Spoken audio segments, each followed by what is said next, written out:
Praise the Lord. ദൈവത്തിൻ്റെ അതിപരിശുദ്ധ നാമം വാഴ്ത്തപ്പെടുമാറാകട്ടെ. നാം അനുഭവിക്കുന്ന എല്ലാ നന്മകളും എല്ലാ അനുഗ്രഹങ്ങളും വേദപുസ്തകം നമ്മളെ പഠിപ്പിക്കുന്നു. എല്ലാ നല്ല ദാനങ്ങളും തികഞ്ഞ വരമൊക്കെയും വരുന്നത് സ്വർഗസ്ഥനായ ദൈവത്തിങ്കൽ നിന്നാണ്, പിതാവായ ദൈവത്തിങ്കൽ നിന്നാണ്. നമ്മുടെ ആത്മാർത്ഥമായ അധ്വാനം കൊണ്ടോ നമ്മുടെ കായിക ക്ഷമത കൊണ്ടോ എല്ലാം നമുക്ക് നേടിയെടുക്കുവാനായിട്ട് കഴിയുകയില്ല. ദൈവം നമുക്ക് തരാതെ ഒന്നും നമുക്ക് അനുഭവിക്കുവാനായിട്ട് കഴിയുകയില്ല എന്ന് ചുരുക്കത്തിൽ പറയുവാനായിട്ട് കഴിയും. അങ്ങനെയാണെങ്കിൽ ദൈവം തരുന്ന സകലവും നാം അനുഭവിക്കുമ്പോൾ തന്നെ നമ്മുടെ ശ്രദ്ധ, നമ്മുടെ കോൺസെൻട്രേഷൻ, നമ്മുടെ ഫോക്കസ് എപ്പോഴും ദൈവത്തിങ്കലേക്ക്, ദൈവത്തിൻ്റെ കണ്ണുകളിലേക്ക് മാത്രമായിരിക്കണമെന്നും ഈ വേദപുസ്തകം നമ്മളെ പഠിപ്പിക്കുന്നുണ്ട്. വളരെ വ്യക്തമായിട്ട് അങ്ങനെ തന്നെ വചനത്തിൽ നമുക്ക് കാണുവാനായിട്ട് കഴിയും.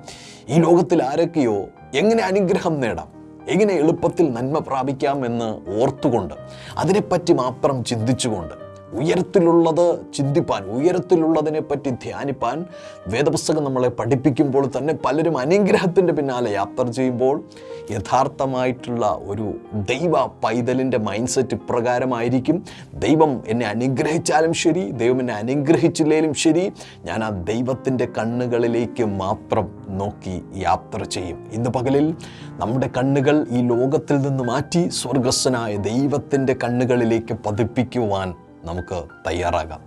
വേദപുസ്തകത്തിലെ ഏറ്റവും ശ്രേഷ്ഠനായിട്ടുള്ള, ഏറ്റവും പ്രശസ്തനായിട്ടുള്ള ഒരു കഥാപാത്രമാണ് ശലോമോൻ. ഇസ്രായേലിൻ്റെ മൂന്നാമത്തെ രാജാവായ ശലോമോൻ, ദാവീദിൻ്റെ രണ്ടാമത്തെ മകനായ ശലോമോൻ.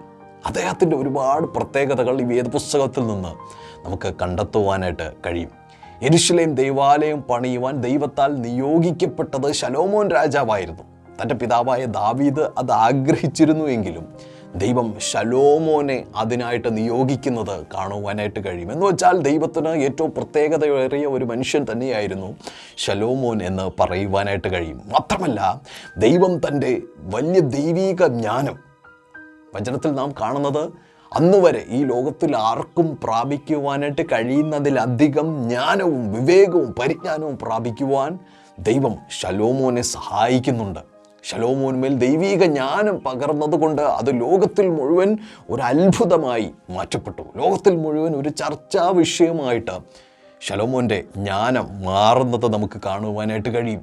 അദ്ദേഹത്തിൻ്റെ ഭരണകാലം ഇസ്രായേലിൽ ഏറ്റവും സമാധാനമുള്ള ഒരു കാലഘട്ടമായിരുന്നു. മാത്രമല്ല, ഇസ്രായേലിനെ സാമ്പത്തികമായി അഭിവൃദ്ധിയിലേക്ക് കൊണ്ടുവരുവാൻ ദൈവം തൻ്റെ വലിയ ജ്ഞാനം ശലോമോനുമേൽ പകർന്നിരുന്നു എന്നൊക്കെ വേദപുസ്തകത്തിൽ നാം കാണുന്നുണ്ട്. എന്ന് വെച്ചാൽ, ലോകത്തിലെ ഏറ്റവും പ്രശസ്തനായി നിൽക്കുന്ന ഈ ശലോമോൻ രാജാവ്, അദ്ദേഹം ഇത്രയും ശ്രേഷ്ഠകരമായിട്ടുള്ള ഒരു പദവിയിൽ നിൽക്കുമ്പോഴും താൻ എപ്പോഴും ശ്രദ്ധിച്ചിരുന്ന ഒരു കാര്യമുണ്ട്. അദ്ദേഹത്തിൻ്റെ ഏറ്റവും വലിയ പ്രത്യേകത, ഈ ലോകത്തിൽ താൻ ജീവിച്ചിരുന്നപ്പോൾ താൻ ഏറ്റവും ശ്രദ്ധിച്ചിരുന്ന ഒരു കാര്യം 1 രാജാക്കന്മാർ 3-ാം അധ്യായം 3-ാമത്തെയും 4-ാമത്തെയും വചനങ്ങളിൽ നമുക്ക് കാണുവാനായിട്ട് കഴിയും. ഇങ്ങനെ വായിക്കട്ടെ: ശലോമോൻ യഹോവയെ സ്നേഹിച്ചു, തൻ്റെ അപ്പനായ ദാവീദിൻ്റെ ചട്ടങ്ങളെ അനുസരിച്ച് നടന്നു.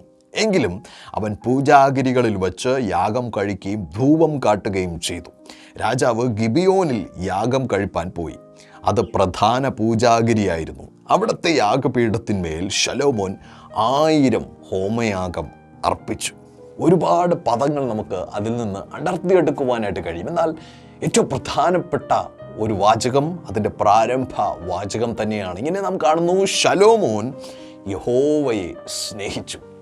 ഈ ലോകത്തിൽ തനിക്ക് അനുഭവിക്കുവാനും തനിക്ക് ശ്രദ്ധിക്കുവാനും ഒരുപാട് അനുഗ്രഹങ്ങൾ തൻ്റെ കൺമുമ്പിൽ ഉള്ളപ്പോൾ തന്നെ അതിലേക്ക് താൻ ശ്രദ്ധ കേന്ദ്രീകരിക്കാതെ, അതിനെ താൻ സ്നേഹിക്കാതെ ശലോമോൻ ചെയ്തത്, ശലോമോൻ യഹോവയെ സ്നേഹിച്ചു. തൊട്ടടുത്ത ഭാഗങ്ങളിൽ നാം വായിച്ചത് അതിൻ്റെ റിഫ്ലക്ഷനാണ്. ദൈവത്തെ സ്നേഹിക്കുന്ന ഒരു മനുഷ്യനിൽ കാണാവുന്ന ചില പ്രത്യേകതകൾ.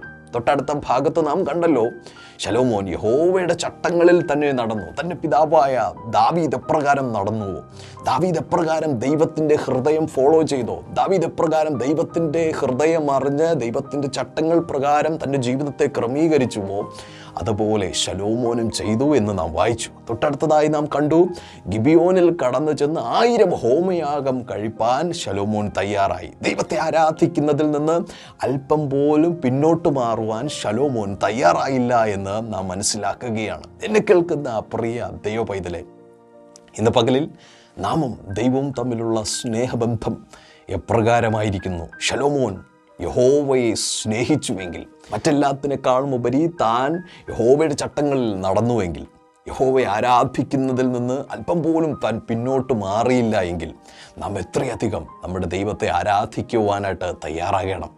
ആരാധിക്കുന്ന ഒരു ദൈവ പൈതലിനെ വെറുതെ വിട്ട് കളയാത്ത ദൈവം, ആ ദൈവം ഇപ്രകാരം ദൈവത്തെ സ്നേഹിച്ച ശലോമോന് മുൻപിൽ പ്രത്യക്ഷപ്പെടുന്നത് തൊട്ടടുത്ത ഭാഗങ്ങളിൽ നാം കാണുകയാണ്.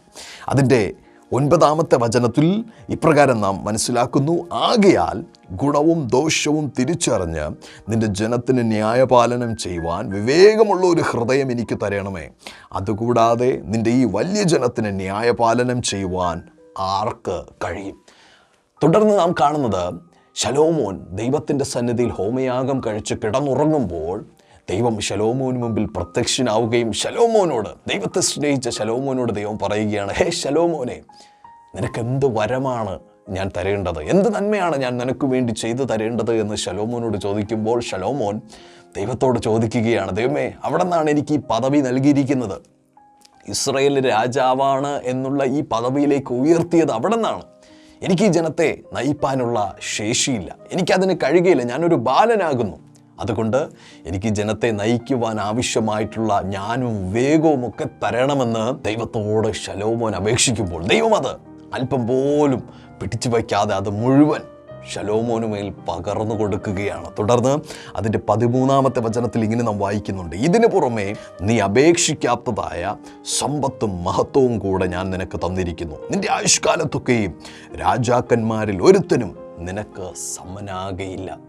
ദൈവത്തെ സ്നേഹിക്കുന്ന ഒരു ഭക്തനെ ദൈവം നോക്കിക്കൊണ്ടിരിക്കുകയാണ്.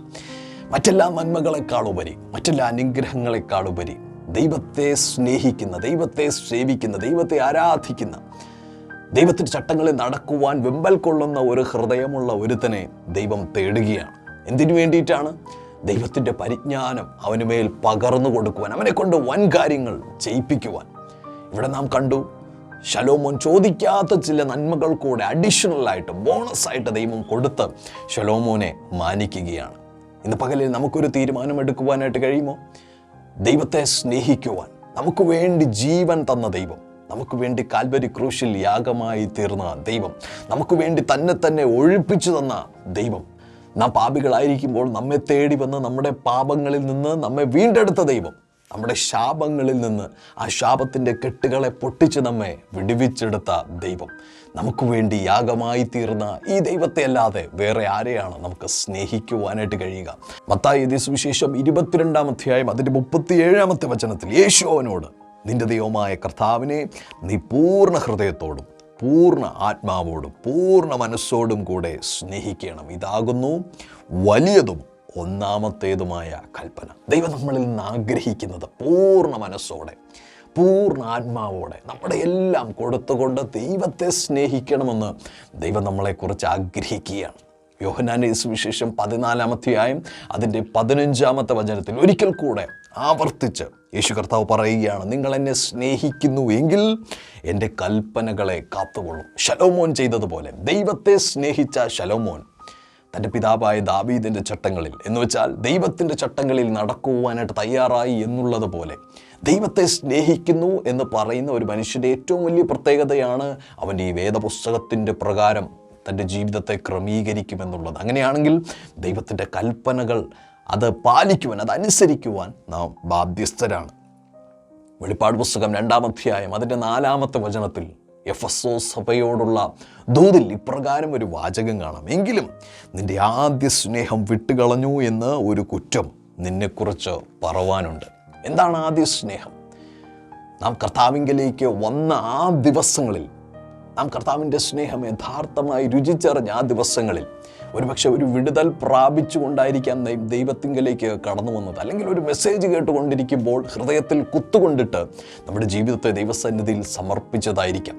എങ്ങനെയാണെങ്കിലും ആ ദൈവത്തെപ്പറ്റി ആദ്യമായി മനസ്സിലാക്കുകയും ദൈവത്തിൻ്റെ ഹൃദയം പകർന്നു കൊടുക്കുകയും ചെയ്ത ആ ദിവസത്തെ ഒരു സ്നേഹമുണ്ടല്ലോ, ആ സ്നേഹം നമ്മളിൽ ഇന്നും നിലനിൽക്കുന്നുണ്ടോ? അതേപോലെ ദൈവത്തെ സ്നേഹിക്കുവാൻ നമുക്കിന്നും കഴിയുന്നുണ്ടോ?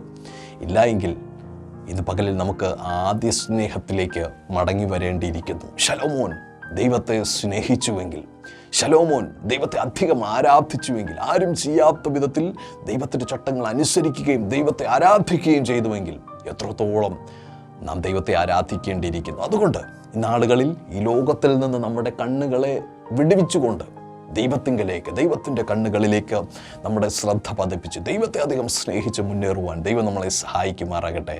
ആമേൻ. God bless U.